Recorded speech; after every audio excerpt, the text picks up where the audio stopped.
Step into Paranormal M, where the supernatural is real. Subscribe and hit notifications to stay in the loop on our newest spooky adventures. And drop a like. Keep the light from going out. Get ready for chills and thrills. A shadow figure. When I was 10 years old, I had the most vivid nightmare of my life. I was at the top of the stairs. I was saying goodbye to my parents when I sensed something was behind me. I turned and saw a huge black shadow figure standing over me. No matter how hard I looked at it, I simply couldn't see a face. I remember calling for my brother, who used to babysit me at the time. No one came. The figure started to raise its arm over me, and I knew it meant me harm. I screamed out for my brother. I woke up in a cold sweat. Never in my life been so frightened by something I assumed was inside my own head. But when I took some comfort, I did in the fact that it was only a dream. Sometime later around Christmas time, 2003, I recall coming downstairs around 11 to fetch myself a glass of water. I passed the living room and the door was open. Being a kid, I always stopped to take a glance at the Christmas tree. The room was empty, my parents were upstairs in bed. I could hear my brother in his room playing video games. I continued to the kitchen and I got a drink. I headed back up the hall. Again, I stopped to peek at the Christmas tree through the living room door. In the chair by the window, I saw someone sitting there, a tall figure that was completely cast in shadow. Immediately, I was afraid, but I thought that perhaps it was my father having a late-night cigarette. Called for him, and there was no answer. The thing in the chair just sat there, completely still. It took a moment, but I eventually realized that I could see the orange glow of the streetlight through whatever was sitting in that chair. I remembered thinking I was dreaming, remembering the dream I'd had months before, and being a dumb kid, I tried pinching myself. But obviously, nothing happened. I remember the adrenaline and the cold chills. I was frightened of this thing, whatever it was, so I bolted for the stairs. From there, I could see into the living room. I looked once more and I saw the shadow thing standing from the chair and moving forwards. It looked and moved like a man, except for the fact that it was semi-see-through. I remember I took the rest of the stairs at a run and spilling most of my water all over myself. I looked in on my brother and he was still there. I stood at the top of the stairs and listened. Eventually hearing my father cough from inside his bedroom. I knew then for sure that thing was neither other male in the house. I ended up sharing my brother's room that night. He offered no resistance, saying that I was in a bit of a state, but I never spoke of what I saw. I guess over time, I just didn't think about this anymore. Maybe I convinced myself that I imagined the whole thing, but this past summer I had another dream. First time in over 15 years. It was a waking dream of sorts. I was in bed at about 5 a.m. What I recall most vividly was the sun streaming through the window and filling the room. I remember flopping my head to the side and staring at my bedroom door. It was there, this huge shadow figure that was as tall as my bedroom door. I could see the outline of a head, shoulders, a torso, arms, but absolutely no features. Again, it was just black, and once again I could see the bedroom door through it, as though it was not entirely solid. I'll never forget the feeling of my heart leaping into my mouth at seeing this thing. I shot up in bed and I screamed. I literally screamed the house down. Cue frantic scrabbling and pounding from the next room and my dad charging in, finding me hyperventilating in bed. "What, dream?" I remember he asked. He was clutching his hunting knife. I agreed and I sank back into bed. After the shock wore off, I started recalling the experience prior. That was a weird glitch. I can't deny it. That too. Can't deny it causes discomfort, but I dismissed it as just a dream and even joked in following days about waking the whole house. It was maybe 3 weeks later and I was home alone. It was maybe 11 p.m. to midnight. I'd gone to the kitchen for some reason and I stood over the sink. I looked up and caught my reflection in the kitchen window. I had the lights on and it was dark outside. It was clear as day. Behind me, as I was by the sink, was a tall, lanky shadow figure. Again, I saw head, shoulders, arms. I have chills right now just recalling this one. It's fresh. I know it was no dream, no far-off memory. I turned around and there was absolutely nothing behind me. Glanced back at the window and it was still there, reflected behind me, so I ran. I charged through the hall, up the stairs, and into my room. My intent was to grab my phone and call someone to come home. I remember so vividly that as I reached for my phone off the vanity, the loudest, deepest growling sound I've ever heard seemed to come from the upstairs. It was from the hallway outside of my room. I know it's not a brave or cool thing to admit, but I dove into the closet at that point and I hid. It was about half an hour or more before I felt brave enough to come out and turn the lights on. Although I got some comfort when people returned to the house, couldn't sleep and began thinking of the previous dreams. The figure I'd seen so many years before in the living room, what if this was somehow connected? Well, that's my story, and the first time I've ever written it all out as one. It seems insane. I'd really like to extend my gratitude to my brother for helping me recall these instances, and to you, if you've taken the time to read all of this. You are very welcome. What do you think? If this is all the same shadow figure, am I being haunted by something? And if so, why? Please, if there are any paranormal experts or investigators with any theories, I'd love to know. After the recent experience, I'm terrified of seeing this thing again. I'll let anybody interested know of any further appearances. As a lover of horror movies, I believe in the paranormal, but all of this, experiencing such fear, it's made me skittish to even watch something frightening.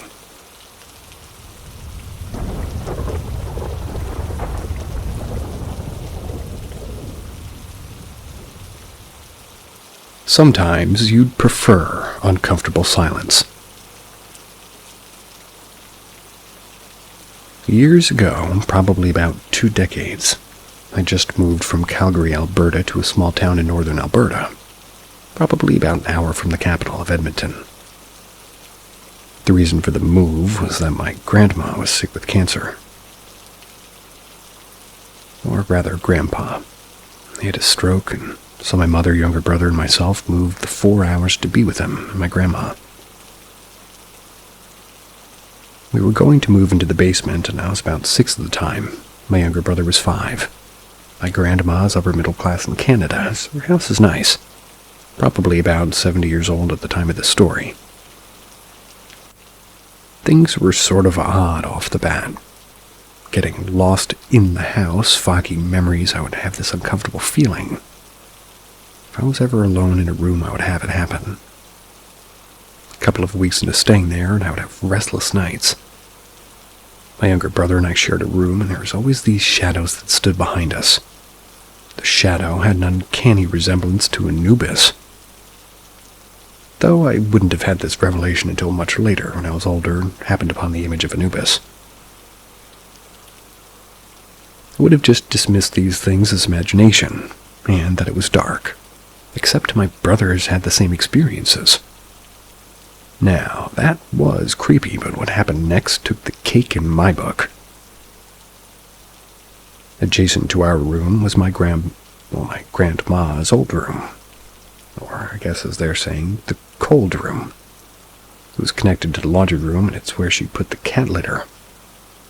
Also in this room was a grand piano. We weren't allowed to touch it or go into the cold room because we could hurt ourselves, apparently. One night, while the adults were upstairs, and same with the cat, we were downstairs beside each other. We were in bed when we heard piano notes coming from the room inside. Instantly, our breath caught in our throats, and we immediately bristled. It only played 3 notes. Never did that again. I'm an atheist and I don't believe in ghosts, but out of all my life experiences I've had, this creeped me out. Brother tells the exact same story as well. Ever since that time, all the creepy feelings of that house disappeared. Haven't had another experience like this, and I thought I'd share.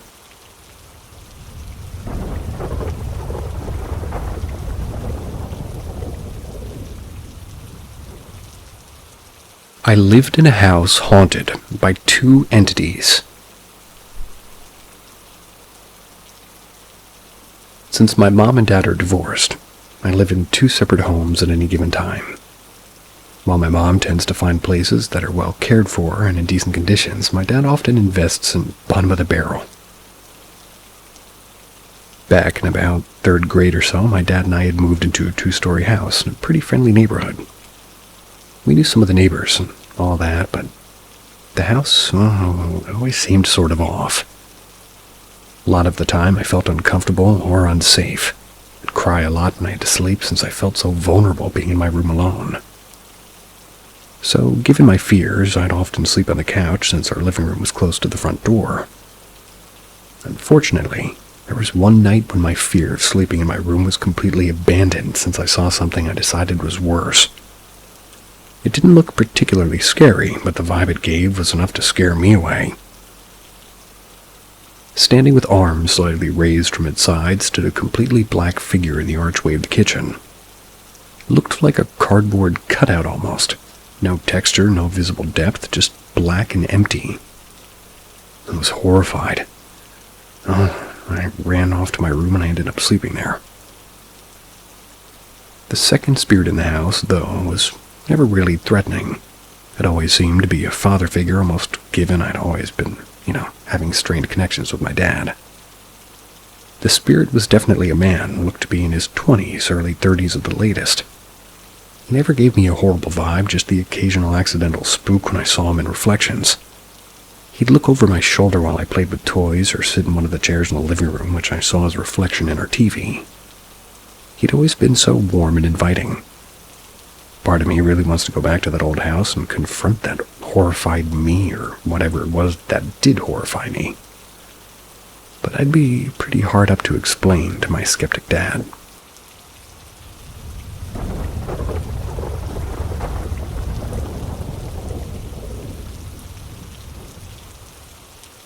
Experience. Saw an angel. Heard it maybe. Possessed? Maybe. Recently, some things have made me remember experiences from my childhood which I wanted to share. See if anybody had similar ones. When I was around 6, my mom and I moved to Cuernavaca. It's in Mexico. Think of a heavily forested, rains heavily half the year sort of a place. We moved into an old house and a lot of strange things happened. The first big thing was as I saw what I believed to be an angel. I was standing with my mom looking at the yard and we had just finished cleaning. It was by a fountain and we saw a blonde angel. It was wearing white robes, but I didn't see wings. They might have been folded back, but it was beautiful and with bright light all around it. I couldn't tell its gender, but it was looking at the fountain with its hand out as if it was reaching for it. I looked with my mom, and she was looking the opposite way. When I looked back, I just saw the back of the angel's robes as if it were walking around the back of the house. I didn't tell anyone, and shortly after, stories of ghost sightings were being heard around the town. A couple of weeks later, I was sleeping, and I awoke, feeling a bit frightened. I heard a soft voice. Sounded like a woman, and it said, "Do you want me to help you?" And I got freaked out, went underneath the covers, and I fell asleep. One afternoon, after waking up from a nap, I opened my eyes to see my mom staring back at me with a pale face. I asked her what was wrong, and she just said, "Alex, are you okay?" I replied, "Yeah." It wasn't till later that she told me I'd woken up once before with my eyes bloodshot. Apparently, I'd begun growling at her and scrunched my hands as if I had claws. Of course, I didn't remember waking up before, and my eyes were clear. The last thing I remember is the one that was on the TV one morning. There were these strange symbols written on the dust of the screen. They looked like words, but in a different language. not like any I've seen. Middle Eastern, Hebrew, Asian, Latin, Slavic, so that was strange. After these events, my mom took me to the lady who tons of people visit every day. She doesn't charge anything, and she's sort of like an oracle, I suppose. My mom asked her about me, and she just said I had a lot of light. Then she took me to a quote-unquote witch, and she did some ritual, lit herbs, and chanted some things I don't remember. She had me lay in her lap and told me to close my eyes. She told me to open them, and on command, and when I did, everything was normal. But there was a green tint on everything, like wearing sunglasses with green lenses. Then when I blinked, everything was back to normal. If one saw green, it had a meaning, and I forgot what the lady said. How are you gonna do me like that?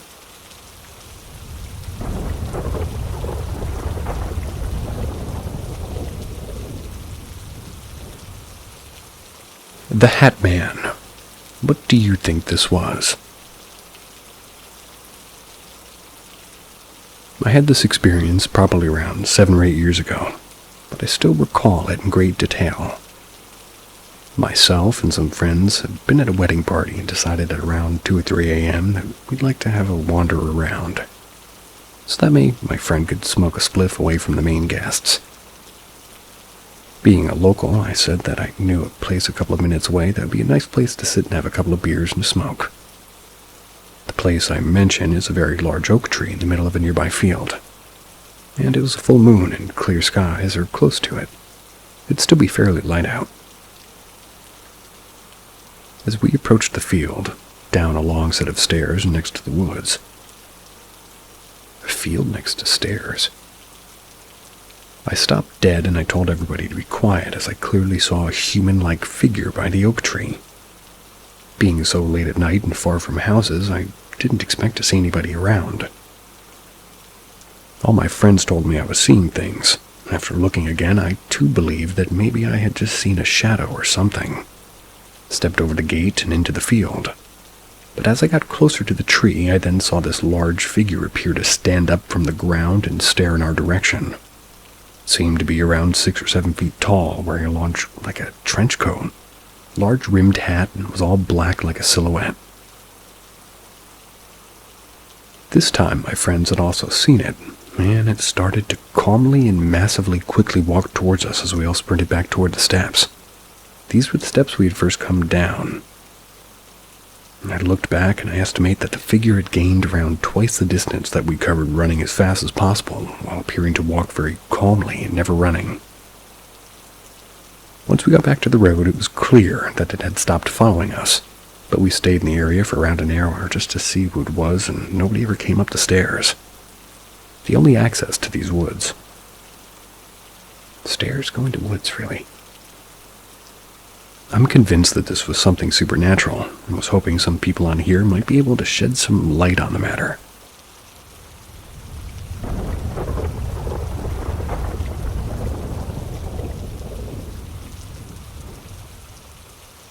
Tunnel in the middle of the street. This experience I had still frightens me to this day. It frightens me for the reason that I don't know if it really happened or if it was my imagination. It was about 3 or 4 years ago. I lived in an old neighborhood in Chicago. Not the downtown area, but a modest working-class area with very old brick homes that mostly haven't been updated in a very, very long time. One of the few areas around that haven't been remodeled or touched in decades. One night, a couple of years back, I went to sleep rather early. It was a Saturday night in the summer. Not many people were outside due to the fact that there isn't much of a nightlife in my neighborhood. A few hours passed of pleasant sleep, but then I woke up and there were no loud sounds, nothing out of the ordinary. I just woke up. As I laid in my bed, I got an urge that I've never felt before. I got up, got dressed, and went outside. I had no idea what I was doing out there. It almost felt like something was perfectly right about me doing this. But I had no control that I was. When I got to my door stoop, I noticed the street light that was directly in front of my house was dim. I was surprised, so I looked to my right. see if all the streetlights were like this, and they were.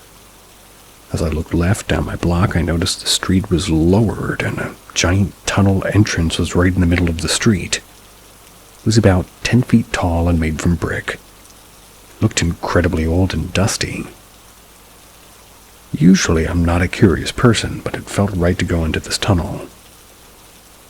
As I walked closer, I noticed a giant pool. It stretched back into the tunnel and made a right turn down a corner. The pool was completely lit up underneath and shined bright. I looked around and didn't see anyone. There were no lights on or any of these houses. It was dead quiet, so I decided to venture in. I climbed into the pool that was roughly 4 feet deep so I could easily walk or swim if I wished to. I decided to walk just so I could see what's ahead. I followed the pool path, and after a few minutes of walking, I saw ahead of me an exit. It was exactly like the entrance I came through. I just got out of the pool and walked forward out of the tunnel. When I got out of the exit, I looked around and I saw nothing but trees surrounding this old brick road I was standing upon. I looked straight ahead where the road went to, and there was a massive building. It looked like a banquet hall almost, but old. There were streamers and flags all across it. It almost looked like an old circus would have looked. It was completely dark out except for the light shining through the windows of it. I continued down the road and I got closer to the building. I slowly went around the side of a bunch of old wooden crates and looked in. There was a massive event going on inside. It looked like a ball or some kind of social for the town. The music was nothing I've ever heard before or since. It's like classical country mix. Then suddenly I got that urge again that everything felt right, like I was being controlled. I decided to walk in through this door near the crates. As I entered, everything froze. The music was still, but every single person froze in their steps. All at once, every person in there turned around and was staring at me like I didn't belong at all. I'll never forget the blank, hollow expressions on their face.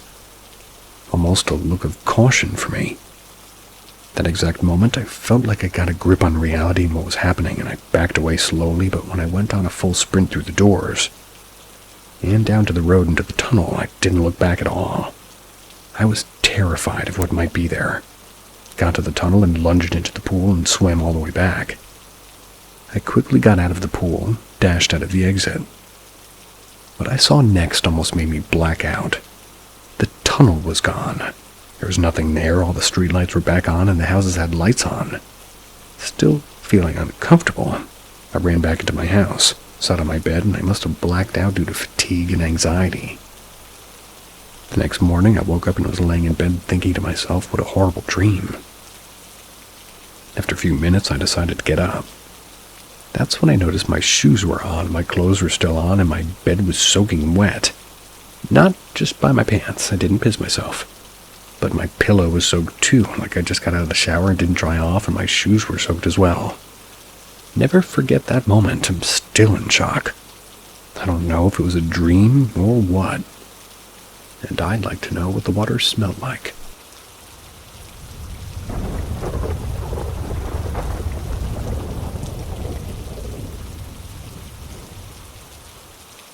Followed by a demon. So it might sound bizarre, but when I was 17, I moved to a different country to attend the school there. The Saint Anne de Bellevue was a small little city near Montreal with a giant McGill, like a McGill U campus next to it. Really nothing special about the city aside from the huge-ass lake. So I was extremely lonely and vulnerable at the time. My whole life got turned upside down, and had bitchy students and my social anxiety, and you got, well, an asocial kid with depression. Later, around October, I started to get paranoid that somebody's always next to me and following me around. I'd walk down the street and feel burning gaze on me, make me turn around and anxiously look around. The haunting feeling never left me. When I'm home, I felt the presence still. I started hearing unexplainable noises from upstairs, even though I lived on the first and last floor. constant thumping and creaking noises. I felt presence in the dark corner of my room as if something was there and looking at me. The dark figure with no shape or form, but still chilling and feelable. Thought I was getting crazy. Even contacted my aunt, who's a doctor, and asked her, am I going crazy? If I'm paranoid 24/7. She said you might just be under a great stress. So I shrugged it off. I fast forward to March. I was already so drained. The feeling never left, and I kept feeling the gaze and the presence. Being Muslim there's no mosques. I couldn't pray there, so I just kept chanting Bismillah to keep myself sane and, safe. That's what my dad always taught me. He said, whenever you're scared to talk to God, he'll protect you, and I did. In March, it was the 5th month of me being paranoid and terrified of my own shadow, and I felt extremely suicidal and depressed. I didn't feel the joy of life anymore. Constant issues within myself only made it worse. I somehow managed to get through the last 2 months of terrible school and made it out. Got back home, and I was so relieved. The feeling never left. It only got worse, and I actually started feeling physical touches of it. When I lay down, it laid down on me. Whenever I passed the mirror, I felt like I see something there. I keep hearing unexplainable sounds and things moving and creaking. I slept with the Quran next to me every single night. Came to the point where I couldn't even sleep properly, feeling the gaze on me. I keep getting deeper into my depression, and I felt even more numb than before. I kept seeing it, the shapeless something in the darkest corner. It was dark and scary, radiating terror. Never felt so alone and helpless. One night I was scrolling through Wikipedia on my computer, and then something caught my attention. There was something next to me staring right at me. It almost made my heart stop. That's when I decided that this needed to stop. Before that, unfortunately, I made a lot of mistakes. Keep saying to myself that it was the depression, but now I feel like it was just scared of everything. I resigned from university and went to my grandparents. I stayed at their home for quite some time. I decided that I no longer want to keep it in me, so I told my other aunt about the strange occurrences. Unlike my parents, she trusted me. Being from a country with a strong religion before Islam, we still have people who practice shamanism. My aunt contacted her and told her situation. The lady was kind enough to meet us at the apartment. Some people might say she's fake and a charlatan, but she never charged us, saying that it's her duty to help people in need. And I do believe that she has some powers we can't fathom. She made a ritual, put a candle next to me, and instructed me to close my eyes, not to open them until she finished. She proceeded to chant prayers and gently tapped and hit me with her ritual stick made out of an animal hoof. Rather, it was made out of an animal hoof, leather ropes, and wood. The candle went wild. The fire was raging, and the smoke went completely black, as my aunt told me. When she was over, it took about 5 or 8 minutes. I turned around, saw that more than half a candle was already burned, and the wax pooled on the plate. She said that I'm followed by a demon that fed off my misery. She said it always latches on to the most miserable and desperate people who are alone and vulnerable. They drive them crazy until the body just gives up. She told us to buy a small lead ball or an ingot, and we did that. Upon returning, she redid the ritual with prayers and fire. She kept praying and chanting. The shaman heated the lead until it was liquefied. When she was nearing the end of the ritual, she threw the hot liquefied lead onto the footpan full of icy cold water. I'm gonna go with pool. She did all standing next to me while I was afraid of lead falling on me and getting burned. Yeah. Fortunately, I was spared from burns and pain. The shaman then proceeded to take out the solidified lead out of the water, and when she showed me the form of it, it gave me chills. It looked like an ugly face with little horns or something sticking out of it. Out of the safety issues, she told me so. She never let me take a picture of it. She explained to me what it was and what it needed from me, and then carefully wrapped in multiple layers of tissues, fabric, and plastic bags. The lady said that we should find a place where no one will ever find this thing. dig a hole and seal it in there. So we went to a big dumpster that's been in the city for so long and dig a whole bunch and deep enough to fit like this lead form in. She advised us to bathe in salted water to purify the body and cleanse the negative energy. And here I am a couple of years later, completely free of worries and paranoid thoughts. I would say it was a quick recovery process since I was paranoid as a leftover habit, but the first night after the exorcism, or if you want to call it that, was the calmest night of the longest time. Believe it or not, but I just wanted to share it in case, well, it might be helpful to some people, and interesting to others. Indeed.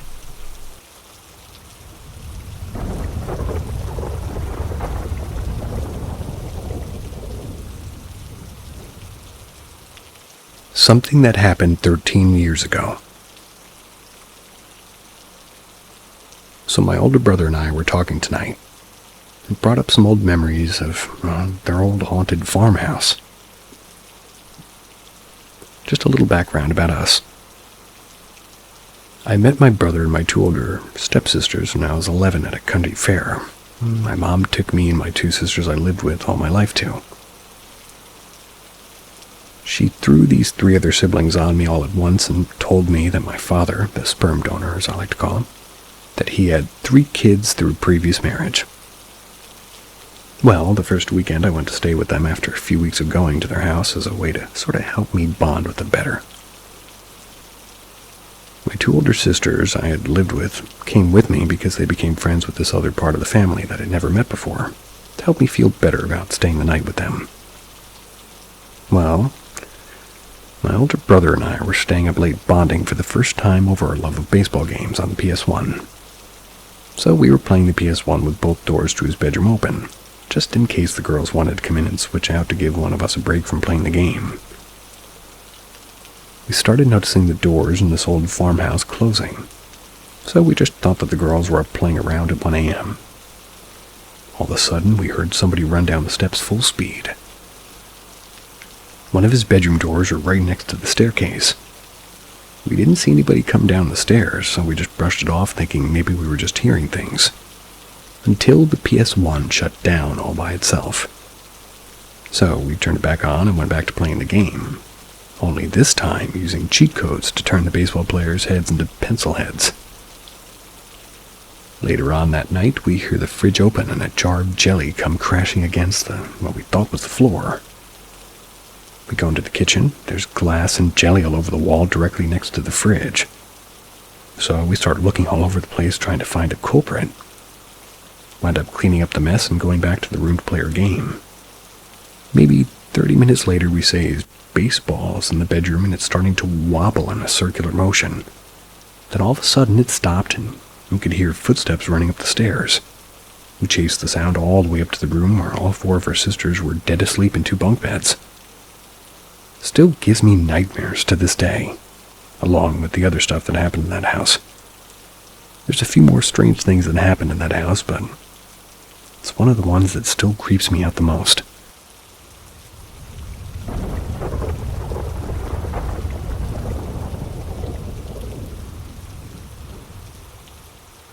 Driving across the state.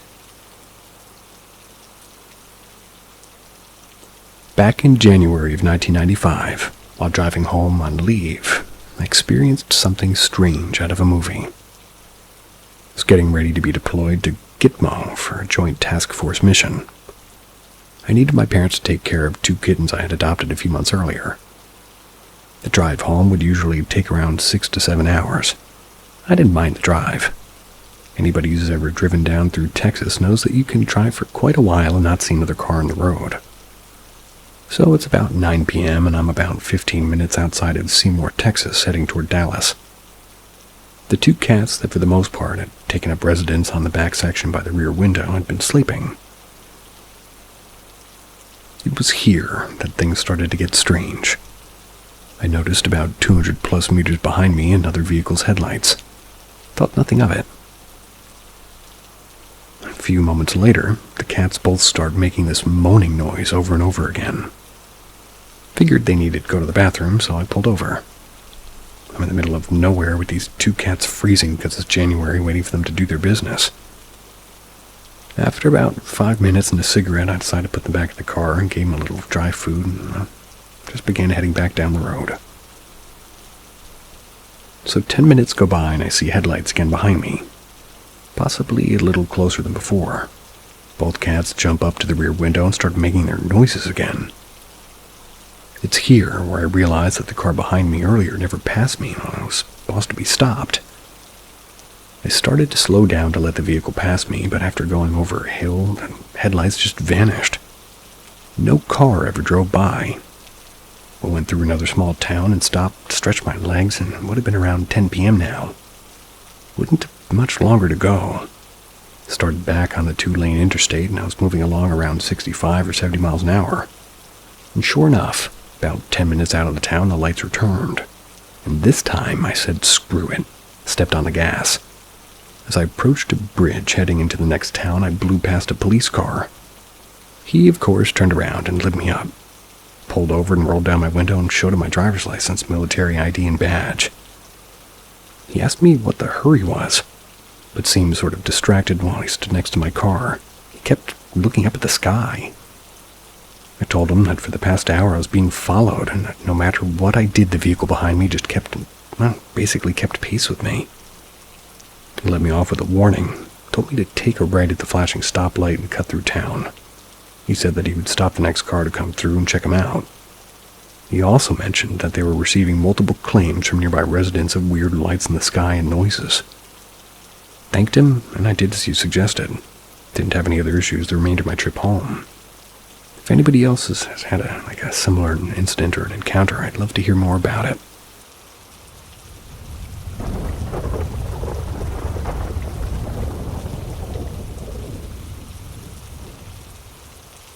Never stop to help, because you never know.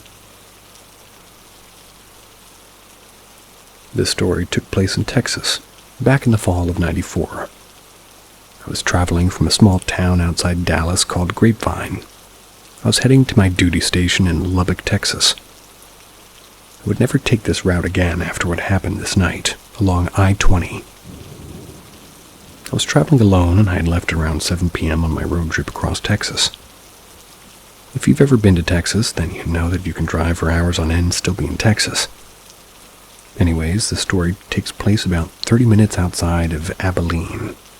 It would change my life forever. I decided to stop at a rest stop along the highway to stretch my legs and take a piss. I noticed a woman in a late 70s model Ford parked in the lot. That was when I got out. I went and did my business, had a smoke, and before I left, I noticed the woman still sitting in her car. So I walked over and knocked on the window, which startled her. I asked if she was okay or needed help.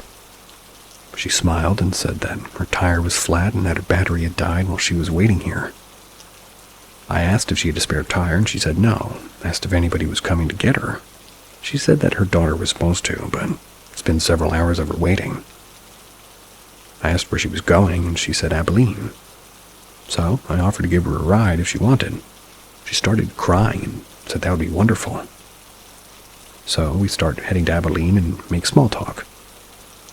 I told her I was in the Air Force and I was heading to Lubbock. She said that was wonderful and hoped that I really enjoyed it. I did notice that she kept looking in the mirror. So I asked if she was okay with me giving her a ride, and she smiled and said everything was fine. She was just happy that somebody stopped. So we finally get to her house in a small suburb. It's just outside of town. She thanks me for her ride and hands me a scrap of paper with her home number on it.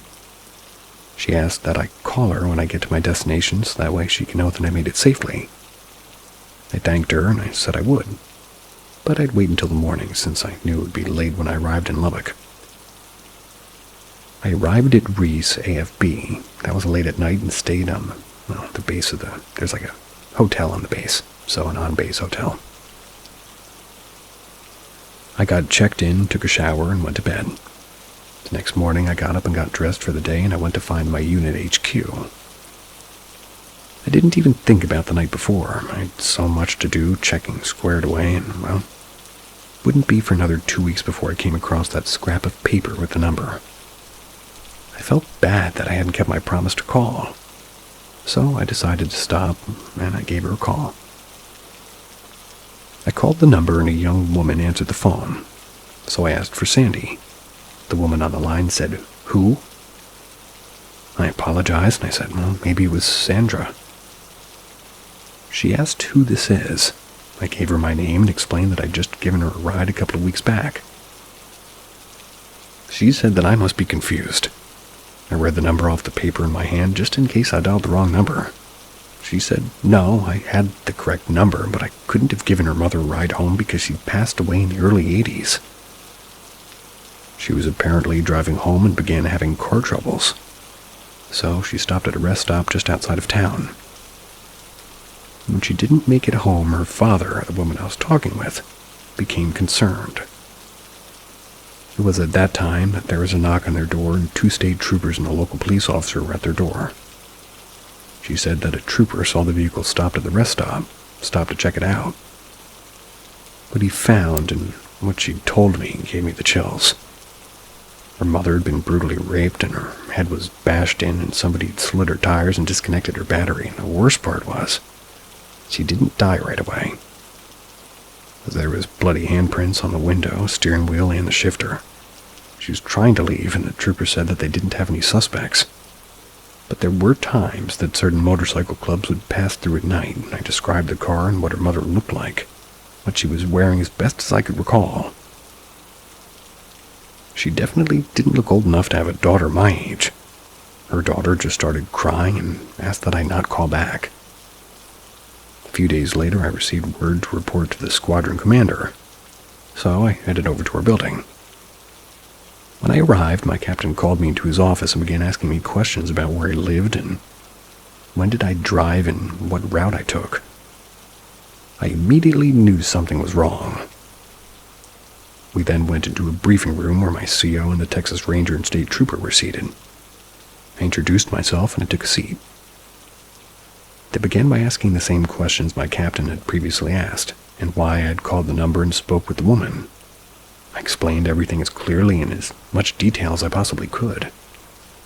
They then finished taking notes, and as the ranger asked who needed a smoke, so my CO excused himself, and the captain, the 2 officers, and myself stepped out back to the smoking area.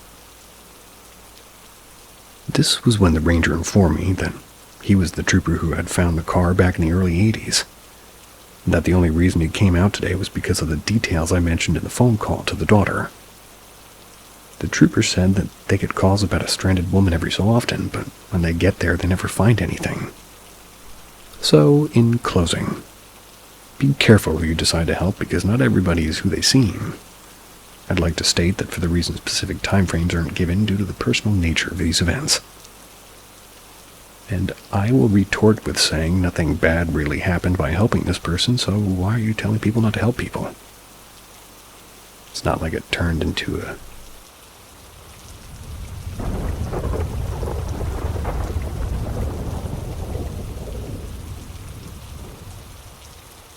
protective spirit / ghost.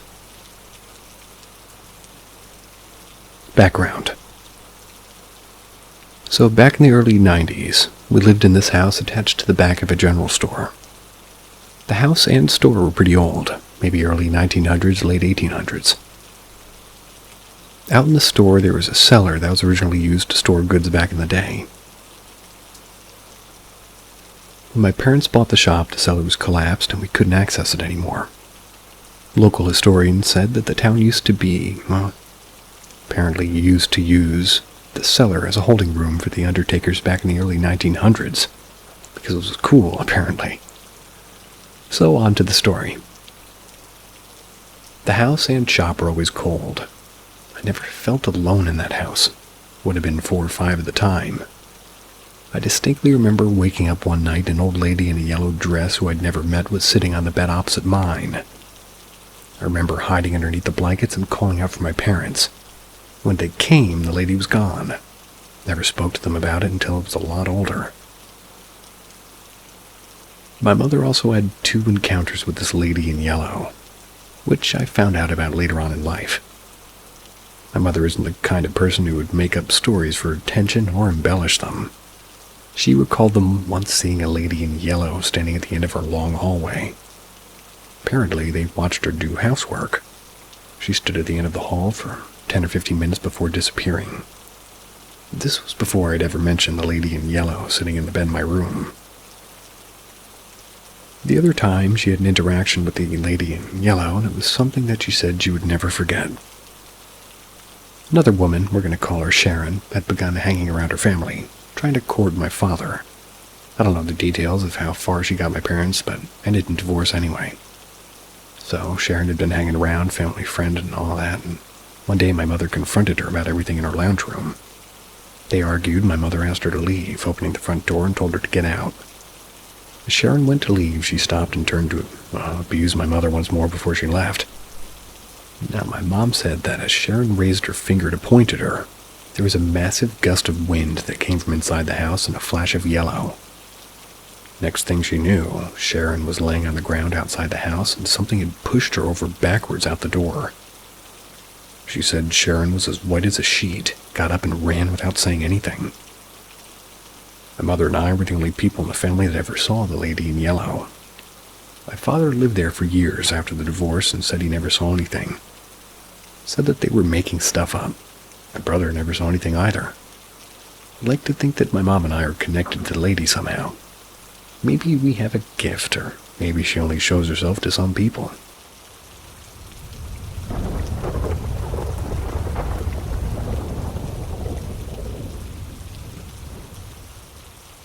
Profound experience with psychic, whom I didn't believe until now. For some backstory, my father died in February of this year, for reasons that can be simplified as the result of years of debilitating alcohol addiction. I have 2 older sisters, and out of all of us, I can say for certain that I've had the most difficult relationship with my dad. His alcoholism didn't get really bad until the late 2000s. That's when a number of compounding factors likely led to him drinking more intensely. The recent loss of his mother, my older sisters growing up and moving out, and him getting a position in his job changed to a very unsatisfying one. And the compounding financial trouble that he's always had with regard to my mom's lack of employment benefits. This coincided with the latter half of middle school for me, and my entire high school life.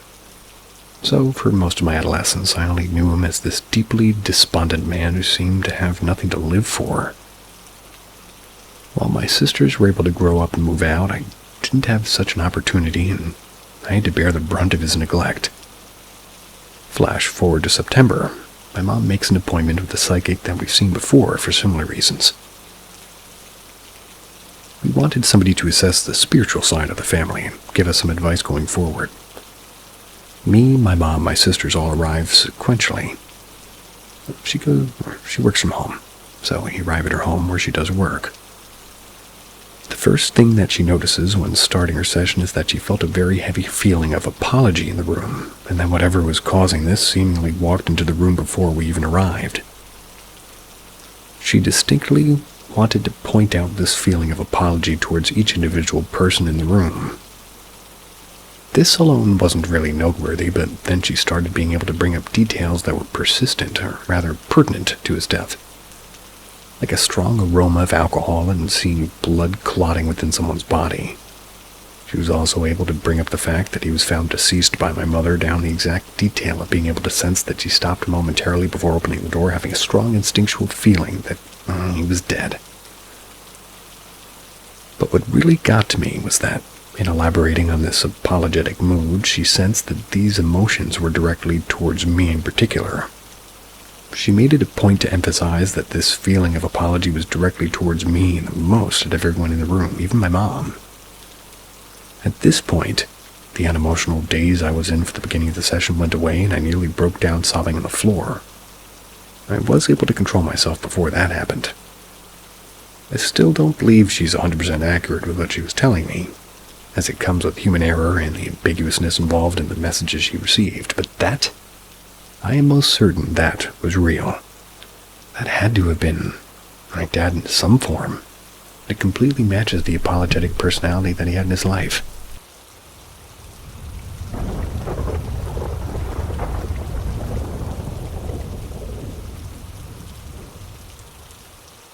I inherited a cursed family heirloom. Let me start off by explaining that I have a fear of mirrors. Sure, as kids, my cousins and I would dare each other to go back and lock ourselves in a completely dark bathroom and chant Bloody Mary 3 times in the mirror to see if she would appear and eat our souls out through our eye sockets, but I'm sure many of us kids did. However, that's not where my fear of mirrors started. It was when my mother hung a large golden-framed mirror in the hallway of my childhood home. It was gifted to her after a family member passed away and quickly became one of her favorite pieces in her home. Myself, on the other hand, absolutely hated it. It gave me the creeps the way the strange design on the gold frame formed in malicious-looking faces. My mother just laughed at my overactive imagination, apparently, and I commented to her about it. Then, when I would sit to watch TV in the lounge area, I could see the mirror from my peripheral vision, since our hallway connected to the left of the room. I always felt an angry stare coming from the reflective glass. Most of the time, I brushed this off, until the shadows started appearing. At first, this was really only in my peripheral view. I would see what looked like a figure, and it was darting across the glass. That changed late one evening when I was watching cartoons on the lounge room couch. I heard my name whispered. I just knew it was coming from the mirror as my heart sank to my stomach and every hair in my body stood up. I slowly turned to look down the hallway when I caught a glimpse of someone or something glaring at me through the mirror. In a split second of me wanting to run and scream, I watched the mirror suddenly drop and hit the hardwood floor beneath it with a loud thud. I was too shocked to say anything as I heard my mother's rushed footsteps coming down the hall and heard her gasp. She saw her prized heirloom laying on the floor. "What happened?" she asked, as she knelt to pick it up. "Did you do this?" she demanded in a tone that she only used when she was truly angry. "No, I didn't. There was someone there. It just fell." I felt my cheeks burn hot as I stumbled over my words. My mother's tone stayed stern as she explained that there was no one else home. No one else but she and I. And how she had my father check multiple times to be sure the mirror was securely hung on the wall. "Objects do not just jump off walls," she exclaimed while she held the mirror out in front of her to inspect the damage. I was surprised to see the only damage to the mirror was a jagged crack right down the center of the glass. My mother tucked the large mirror under her arm the best as she could as she walked down the hallway mumbling about getting it repaired soon. My mother stored the wretched mirror away in a supply closet. I was grounded for the evening for lying about a serious incident, in quotes. While I was angry for being grounded for something I didn't do, I was more relieved that I'd not have to look at it or deal with that stupid thing for a while. Not long after the incident, my father accepted a promotion at his job. It required us to move away from my childhood home. We moved into a new home a couple of towns over, and I never saw the mirror again, nor did I dare to ask about it. While my mirror phobia stuck with me, I never had any more actual creepy experiences with mirrors. Well, at least not until 3 months ago. Life was great 3 months ago. My husband and I purchased our first home and we had finally got settled in. Couldn't wait to show my mother just how much of her interior decorating skills I inherited. She came down one evening and we had the best time. I gave her the ground tour and we reminisced over coffee on the enclosed porch.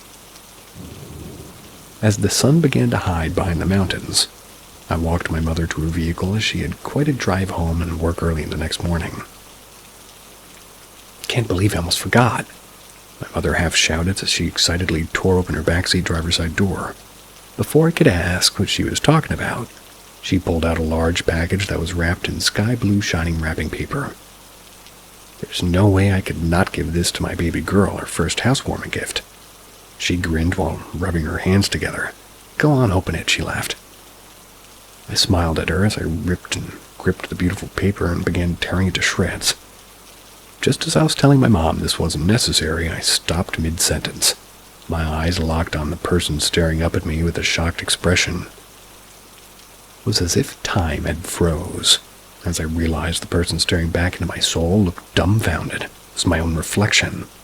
My own reflection, encased in an all-too-familiar, creepy golden frame. "Do you remember it?" Oh, you just loved it as a kid. It's time to pass on this beautiful piece. I heard my mom's voice bring me back into reality. Yeah, I remember it. Fumbled over my words as confusion burned like acid deep into my brain. Did she not remember? How did she forget how much I hated this mirror? Where did she find it, and where was the once noticeable crack going down the center? Oh, darling, this mirror would be so beautiful in your entryway. You know, right over on the side table you showed me. All I could do was smile and force a nod out of myself. As I continued as I was, I didn't want to hurt my mother's feelings, especially given how excited she was. I'm afraid I gotta run, my mom started as she slid into the driver's seat of her car. But do send me pictures when you hang it up, okay? Love you bunches. So with that, she blew me a kiss and was gone. I stood out in the almost completely dark outdoors, completely bewildered. I had no idea what horrific events awaited me in the weeks to come as I dreadfully carried the cursed-looking glass into my home. I stood over the stove, frying bacon with my mind reeling.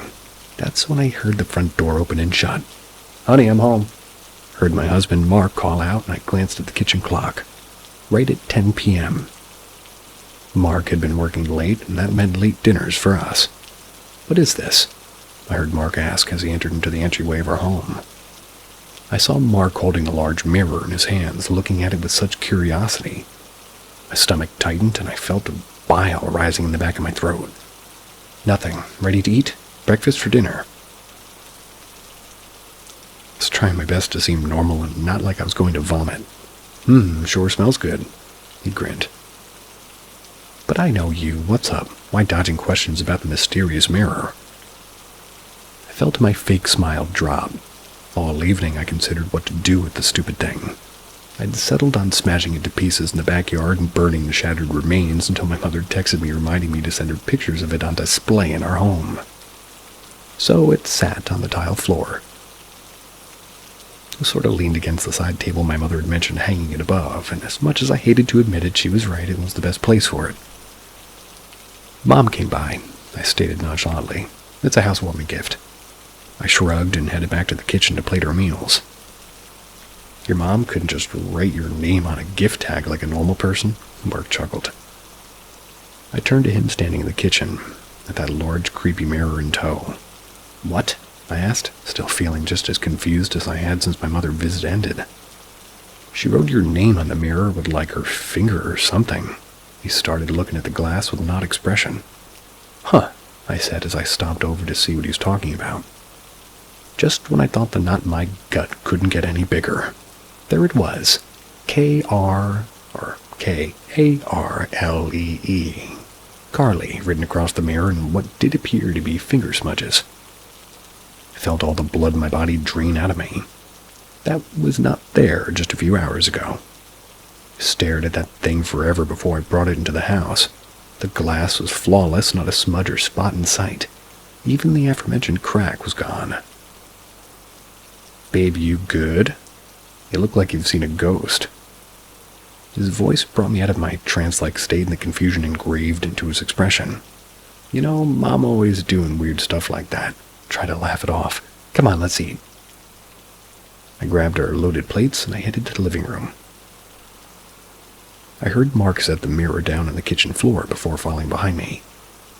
"Kari, what's going on?" His voice was serious now.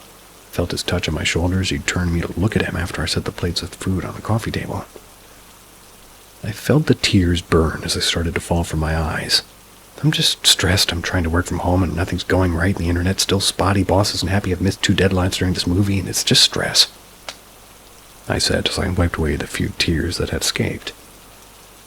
It wasn't that I didn't trust Mark. I truly trusted him with my life. There was just some part of me that was not ready to open up about this whole dilemma. I just couldn't. Not now, not yet. Mark pulled me into a tight hug, a hug that before tonight felt like it could have solved anything. "I'll call the internet provider first thing tomorrow," he promised before giving me a peck on the head. After eating and watching a couple episodes of our favorite show, we headed to bed where Mark was out cold before his head hit the pillow. It took me longer, much longer than usual to sleep. As I drifted off, I could have sworn I heard "Sue Carly" whispered into my ear by a raspy voice. That night, I dreamt of a dark room. I was cold, alone, and scared. The strong smell of sulfur burned my nose and eyes. "Help me!" cried a strange foreign voice. "Help me, Carly!" "No," I screamed. I sat up straight in my bed. My head was pounding, my heart was racing, and I was drenched in sweat. "Babe?" Mark's groggy voice came over me like a warm blanket. It's okay, just a dream," he said as he pulled me into him. My mouth was so dry it felt like I had sand in my throat. "I just need a drink," I managed to croak out as I pulled away and stood on my shaking legs. Mark offered to go with me, but I shook my head no and I headed to the kitchen. I just needed a minute to calm down and a Diet Coke. As I entered into the kitchen, my body came to a complete stop when my eyes fell into the mirror. I had forgotten Mark had left it in there on the floor leaned against the cabinets. I slowly approached it. I wanted to kick it, to throw it, anything to get rid of this wicked thing. Instead, my eyes were drawn to the fact that my reflection wasn't clear, like a film was over the glass. I felt myself drop to my knees, slowly crawling over to the mirror to get a closer look. My blood ran cold. The entire glass was covered in handprints. I jerked back from the mirror as I heard footsteps approach me from behind. I nearly came out of my skin when I felt a hand on my shoulder. I shrieked just as I looked up to realize it was Mark. "Jeez, Kari," he yelled. Then he jumped up a bit in response to my scream. "What's going on with you?" "The mirror," I practically cried. "Look, someone touched it." Mark looked over towards the mirror with a scowl. "How do you know someone touched it?" "Look at the handprints. They're too small to be yours, and I haven't touched it. Somebody's here, Mark." I felt myself starting to cry again, and Mark looked back at the mirror and squinted his eyes. "What handprints, Kari?" "The ones on the—" I felt my sentence trail off as I looked back at the mirror. It couldn't be. The mirror was spotless again. Not a single imperfection in sight. Mark was silent as he looked back down on me. It wasn't until this moment I realized I was still sitting on the kitchen floor. "They were there, Mark," I bellowed, "and what about my name? It's gone. You saw it too." "I wiped it off with my sleeve before I sat on the floor earlier," Mark said, looking at me in a way he'd never seemed to look at me before, almost like he was looking at a complete stranger. "I'm sorry, I just had a nightmare and must have psyched myself out," I mumbled as I looked down. I felt absolutely insane. "Come on," Mark said as he reached for his arms to help him lift me off the kitchen floor. "Let's get you to bed." He swept me up into a sort of fireman's carry. I felt myself relax a bit against him as he carried me, and he turned my head into the bedroom, and I couldn't resist the urge to look back at the mirror one last time. I couldn't be sure, but I could have sworn I caught just a glimpse of someone in the mirror. Actually, not just someone. It looked like my own reflection staring at me with a blank expression before vanishing completely. My parents found a could be 3-bedroom house with a large kitchen, dining area, living room, TV, and even a sunroom for a little over a couple hundred a month rent. Damn. This was a steal even back in the 90s. Oh. My mom was pregnant with me, and my parents were anxious to get out of the tiny apartment that they were living in. And of course, they jumped on this and moved in as quickly as possible. Right away, my mother started experiencing weird phenomena around the house. The cliché feeling like you're being watched and never feeling alone even when you were alone. Things that you could brush off. This quickly picked up into things that weren't so easy to pass off. Such as one day, not long after moving in, my mom had a couple family members over showing them the house. They were in what was to be my room. Soon, I was not born yet, but my closet was pretty empty, and my parents had stored completely empty boxes from the move into the closet until they could get a truck and haul them away. My closet was a walk-in closet. A small one, but still plenty of room to stack 2 rows of boxes in, one in front of another, and completely shut the door, and the boxes being at least 6 or 7 inches away from the door. So, as my mom was talking to her visitors in this room, their conversation was completely cut off as the closet door flew open and just about every single one of those boxes came flying out of the closet, scattering all over the floor. Mind you, these were completely empty cardboard boxes. Even if they had somehow managed to fall against the door, there's no way they could have opened the door with such force. My mom told me it was as if somebody was in the closet standing behind the row of boxes and hit them with superhuman strength. My mom said they were all pale as ghosts, speechless, pretty much ran out of the room after this. Things continued to escalate after that day, and my room never truly was my room due to me being absolutely terrified of it. It appeared that the activity in the house stemmed from my room, and it always seemed to from the first encounter. I thought we were talking about a mirror.